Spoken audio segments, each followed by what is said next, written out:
In this session, we are going to study the photoelectric effect, which is chapter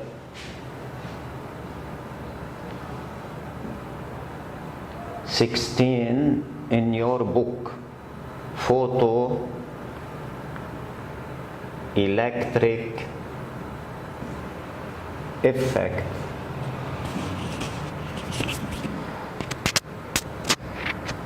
In the previous chapters, we studied what's called diffraction and interference of light. These two phenomena of light show that light has wave nature. فإذن diffraction of light will interference of light show the wave aspect of light. Why do these two phenomena show the wave aspect of light? And light is a wave. When we explained the presence of dark fringes and the bright fringes, we said at the center of bright fringes, electromagnetic waves reach in phase. Yani we said this is E1 and there this is E1, and if you have a point P on the screen, you get here E1 and E1, so you get the total electric field, which is 2E1. And at the center of bright fringes, waves are in phase. Also, at the center of dark fringes, we said that waves reach in antiphase. Okay? You reach in antiphase. Okay?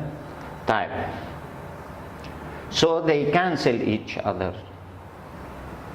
This is E1, P, E1, so you get the total E0, and at the center of dark fringes, light, the waves are in antiphase. So the property of phase and antiphase is a property of waves. So because of this, light is considered to be a wave. In this chapter, you are going to see that light has another aspect. In reality, it is particle aspect or corpuscular aspect of light. فإذن in this chapter, which talk about photoelectric effect,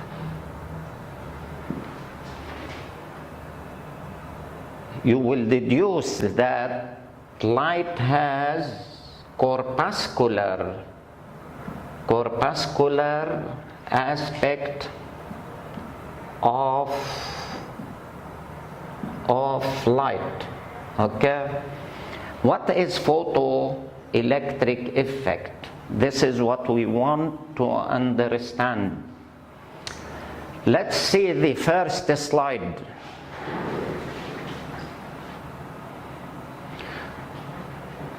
Which talks about application of photoelectric effect. Okay? Some of the applications here are shown in this figure. You have the solar cell. Okay? This is solar cell. it is of 0.5 to 0.6 volt, made up of silicon. Using the solar cell, you can produce light. You can produce electricity from light. Look at this picture. You have light hitting a photocell or photovoltaic cell, and as you see, electrons are emitted that flows in the circuit and glows the lamp. Also here, the calculator working on solar energy, you have a combination of solar cells that gives you the required volt, about 1.5 volt, to function the calculator. Okay, also here, light strike the solar panel here. Okay, this small solar panel strikes it, and an electric current flows through the calculator, and we use it to calculate. Okay, now the combination of solar cells can be combined in series or parallel to give higher voltage. As you see here, this is a combination of solar cells also used for lighting the roads. Also here you have a house that functions on solar panels. Solar panels, it changes light into electricity. Here is, this set is used for generating electricity in larger way, so that you have solar energy or solar energy power plant. Okay. In addition to these examples, you have the electric eyes used for opening and closing gates, doors, etc. So as you see, the photoelectric effect is an important phenomenon that we want to study. And as we did previously, I am going to make experimental study and theoretical study. So let's start with experimental study of the photoelectric effect.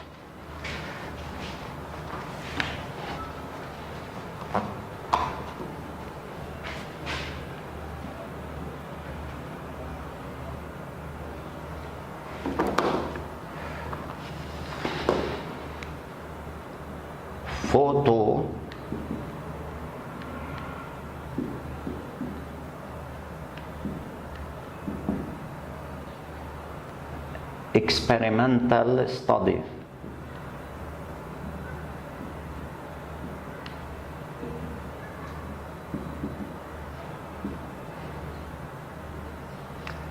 Okay, let's watch this experiment together.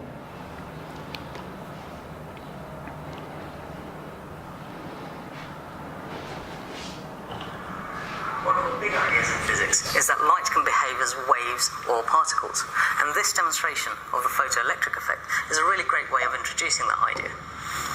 What I've got here is a zinc plate, and if you want the demonstration to work, it's absolutely essential to give it a good scrub on both sides with a bit of iron wool, and that just removes the surface oxide layer. I then place the plate on top of this. Okay. electroscope. What? Please I've also got an stop ordinary it desk a lamp little. and a UV lamp. وقفوا شوي. Okay, this is an electroscope. Okay, this is an electroscope. As you know, the electroscope consists of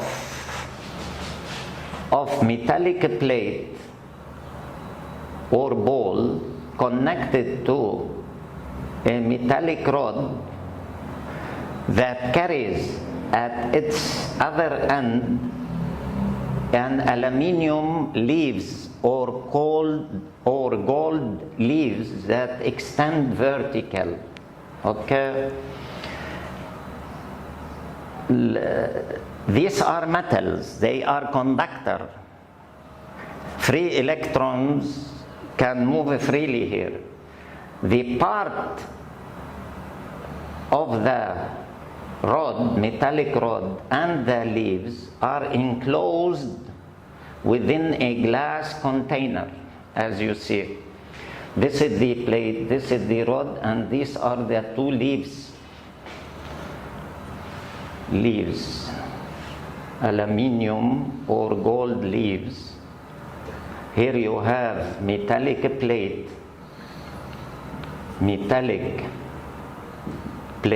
and here this is metallic rod, and this is a glass jar. You can do electroscope at your home. What is the role of the electroscope? It is used to study whether an objects are charged or not. You know, the object can be positively charged, negatively charged, or neutral. If I approach a positive or negative charge toward the electroscope, the leaves will separate. Here, look at the leaf. The leaves are in vertical position, which means that the electroscope is neutral. Okay, it doesn't carry charges. Now, if I approach a charged plastic rod, you know that the plastic rod, when rubbed, it becomes negatively charged. And if there is a distance here, this is the plastic rod will charge the electroscope by induction. Okay? Why? Because the electroscope has free electrons that can leave their places easily because it is a conductor. So the negative electrons here will repel the free electrons that gather at the leaves. So the leaves will become negatively charged. When they are negatively charged, they repel. Okay? So they repel like this. And this will be a positively charged. This is called, if you remember from the first secondary, this is called charging from distance, which is charging by induction. See here, there is no. فإذا, whenever you see the leaves separated, you know that the electroscope is charged. فإذا, here the electroscope is charged. Okay? Now, as you see, in the experiment, he took a piece of zinc and rubbed it well. Okay? He scrubbed it well. Why? To remove the oxides on it, zinc oxide or the dirt, so that the experiment will done well. Okay? So keeping this in your mind, let's continue the experiment. demonstration to work, this plate has to be negatively charged, and I can do that using the method of charging by induction.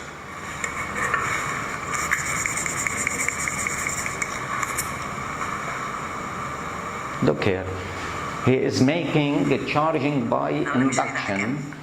I've got a perspex rod here, which I can make positively charged by rubbing with this bit of cloth. I bring the rod close to the plate, touch the plate with my finger, remove my finger, then remove the rod. Please stop it. Now watch what happens when I shine visible light. What happened there? Let's see what happened. We said as you see, he took a plastic ruler and rubbed it. Whenever you rub plastic, it becomes negatively charged. Then he approaches toward the electroscope. The electroscope, as we said, leaves negatively charged and the plate positively charged.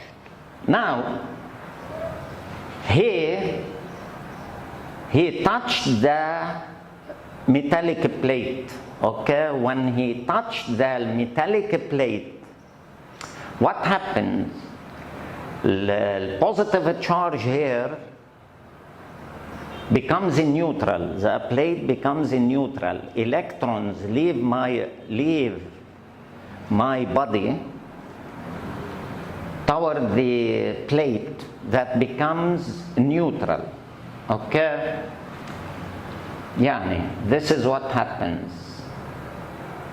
Now, when he removed the plastic rod, these electrons move all over the surface of the electroscope. Okay? And the leaves is still separated. This is called charging by induction, if you remember in the first secondary.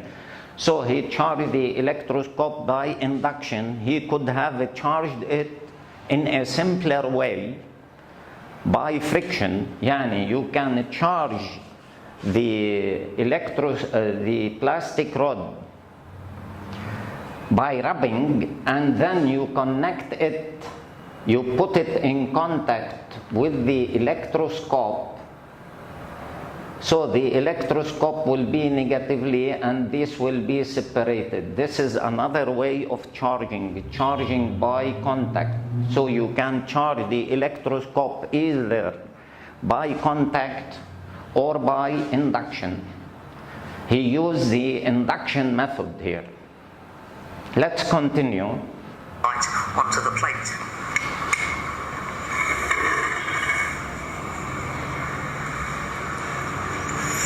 Absolutely nothing. That's actually a really important part of the demonstration. Your students need to notice that with visible light, nothing happens. But watch what happens when I shine ultraviolet light. First is okay. So let's see here. He illuminated the zinc plate with white light. Okay? فإذا zinc is illuminated with white light.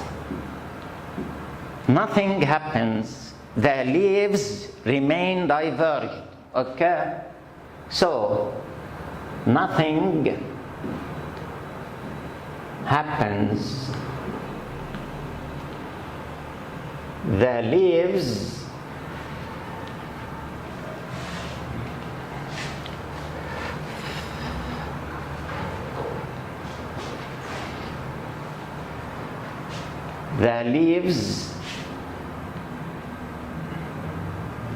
remain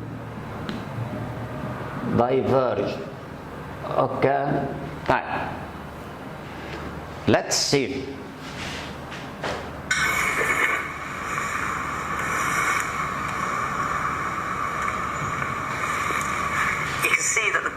Immediately starts to fall. And that must mean that the UV light is somehow discharging the electroscope. We know that we started with negative charge on the plate, so the UV light must somehow be releasing the electrons. And the important thing to notice is that it's the frequency of the light that makes a difference. Remember, with a visible light, it doesn't matter how bright it is or how long it shines for, it doesn't release any electrons. Now, this phenomenon cannot be explained using a wave model of light, but we can understand it if we adopt the idea that radiation arrives at the plate as packets of energy, which we can call quanta or photons. A single photon of UV light can release a single electron from the plate. However, a single photon of visible light has less energy. It's sufficient. Okay. So, zinc is illuminated with ultraviolet. The leaves returns to their vertical positions. This implies they are discharged. They are discharged. They are, I mean, the zinc and the electroscope, okay, are charged.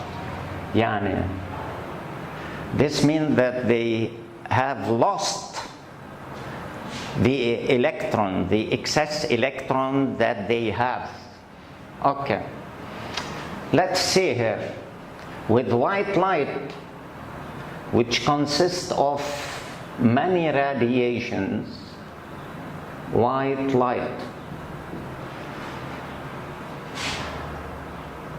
white light, lambda between 0.4 micro to 0.8 micrometer in vacuum or air, nothing happens. Nothing happens. Okay? Ultraviolet of lambda between 0.4 micrometer to 0.1 micrometer, zinc and electroscope are discharged. What do you mean by that they are discharged? Discharged, yani, this means that the electroscope has lost its electrons.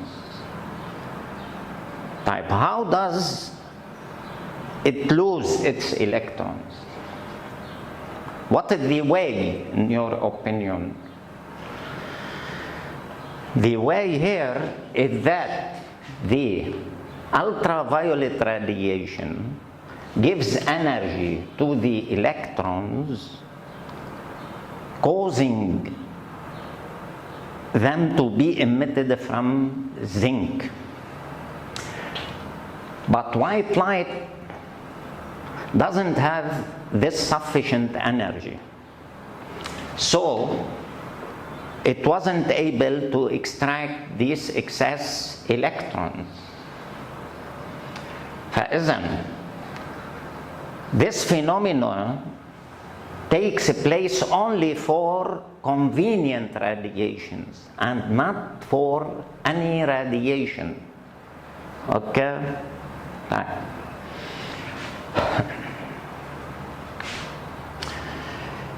Let's see why here,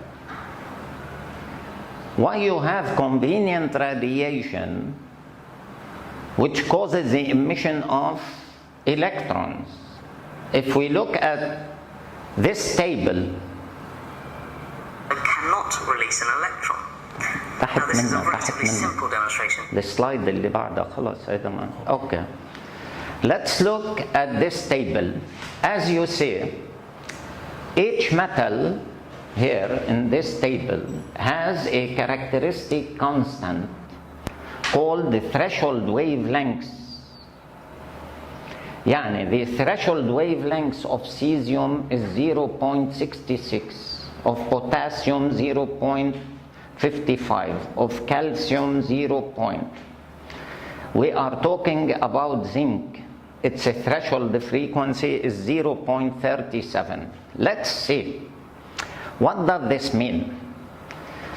If this is the zinc metal, okay, and here these are the electrons at the surface of the metal.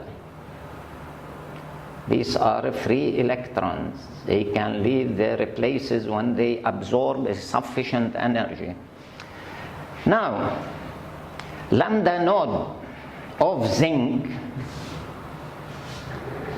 lambda node of zinc is equal to 0.37 micrometer. What does this mean? This means that if I send an electromagnetic radiation of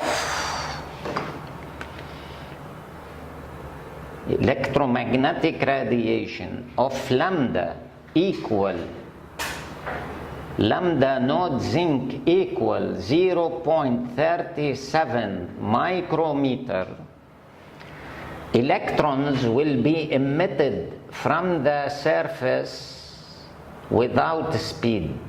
يعني just the electron leaves the surface of zinc here without speed. This is the meaning. This wavelengths that causes the extraction of the electrons without speed is called the threshold wavelengths of zinc. Now, if I send a wavelength lambda less than lambda node of zinc, which is 0.37 micrometer, you will see that the electrons will be emitted with the speed, okay, with the speed from the surface of the metal. And if I send it with lambda greater than 0.37 micrometer, nothing will happen. فإذن if lambda equal lambda node less z,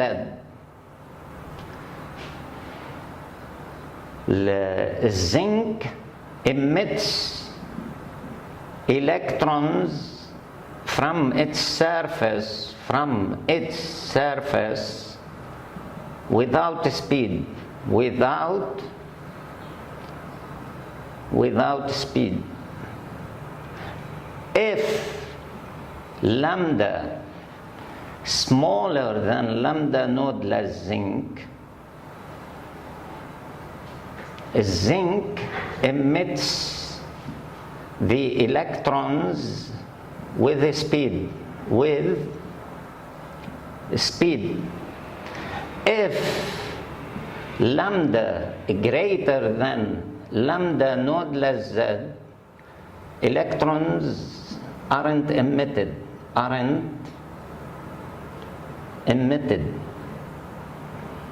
So as you see, look at zinc here. When he sent a white light between 0.4 0.8, all the lambdas of white light are greater than 0.37. Because of this, nothing happens. Lambda of ultraviolet between 0.1 and 0.4. But the lambda less zinc 0.37. There is only part of ultraviolet radiation between 0.1 and 0.37 micrometer that are less than or equal to this, that causes the emission of the electrons from the surface of zinc. So as you see here, not all ultraviolet radiation also can cause the emission of electrons, only part of them. Because of this, there are convenient radiation that cause the emission. This radiation should have certain energy in order to release the electrons. This phenomenon of extracting electrons from a metal with convenient radiations and not all radiations is called the photoelectric effect. Okay? Also, look here for cesium. Cesium has lambda node 0.66. What does this mean? Similar to this,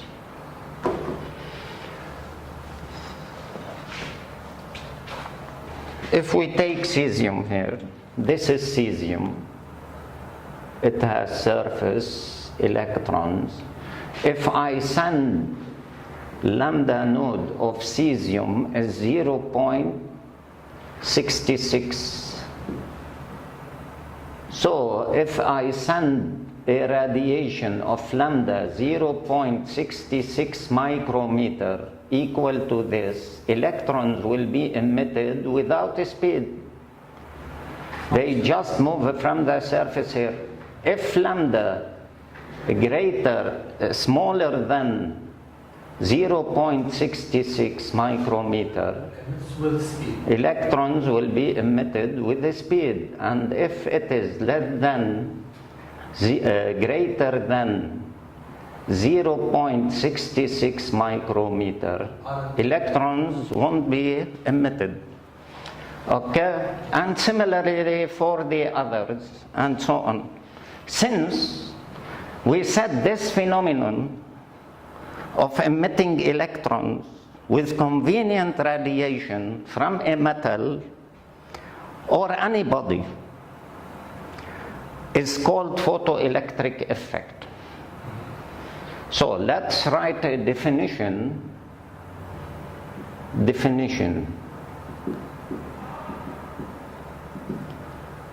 It is the phenomenon in which a metal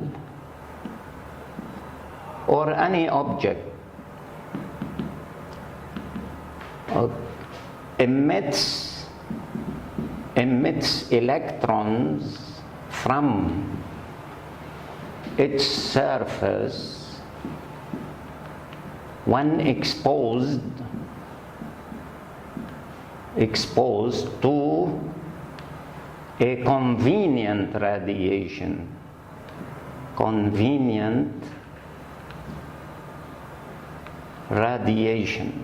Okay? And convenient radiation, as we said, not all radiations extract electrons. This was the definition of the photoelectric effect. And now I am going to put the condition that is concluded experimentally. Okay?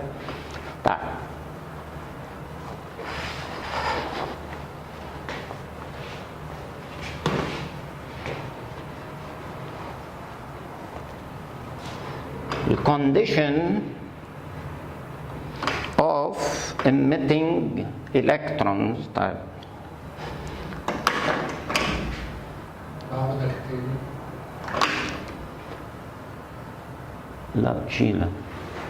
condition of emitting electrons. As we see here experimentally, condition for a radiation to extract electrons from the surface of a metal or object, its wavelength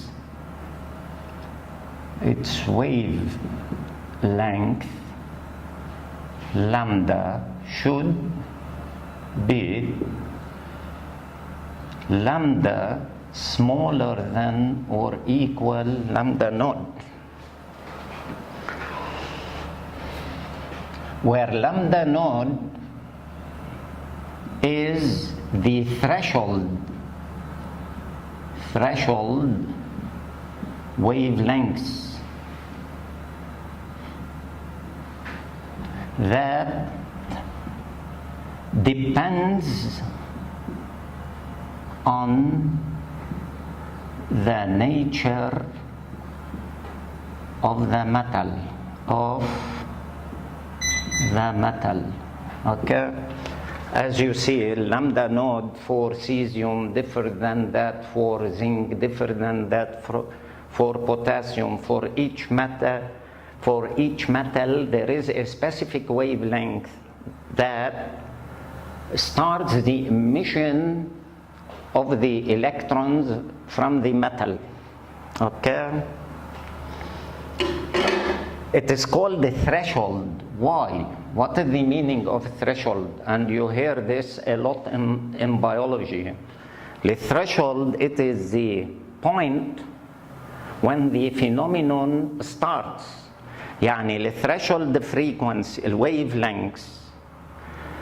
At this wavelengths, يعني lambda naught for cesium 0.66 micrometer. What does this mean? This means that at this wavelength of a radiation, electrons start to be emitted without speed. So we call it a threshold. The phenomenon has started at this lambda. Because of this, it is called the threshold wavelengths. So let's define these threshold wavelengths. What is it? Here. It is the maximum wavelengths of radiation. It is maximum, upper limit. All of these lower than it.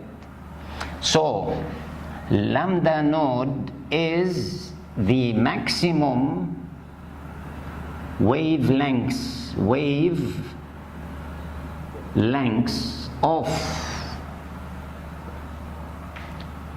of radiations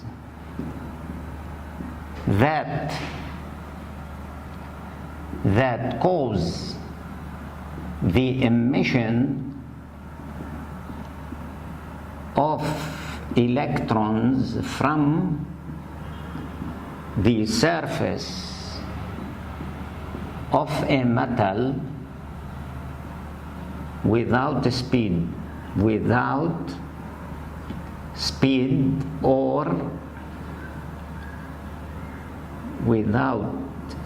or kinetic energy, okay? Or kinetic energy. This is the threshold wavelengths. Now look here, lambda, if we are working in vacuum, lambda is equal C over frequency, well, lambda naught is equal C over nu naught.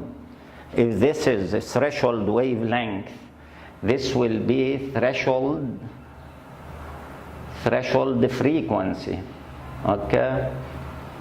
Threshold frequency. Substitute here, you get C over nu less than or equal C over nu naught. This cancel with this, reverse them, you get nu greater than nu naught. So the condition of emission is reversed because lambda and the frequency are inversely proportional. So you can also say that there is emission of electrons if the frequency of the radiation is greater than or equal to certain frequency, lambda naught, called the threshold frequency. What is the definition of the threshold frequency? Okay. To have emission of electron, the frequency should be greater than or equal to mu naught, which means that mu naught is a lower limit. It is the minimum frequency. So the mu naught is the minimum frequency of radiations that cause the emission of electrons without kinetic energy. Because of this condition, we say that the emission takes place for convenient radiations and not for all radiations.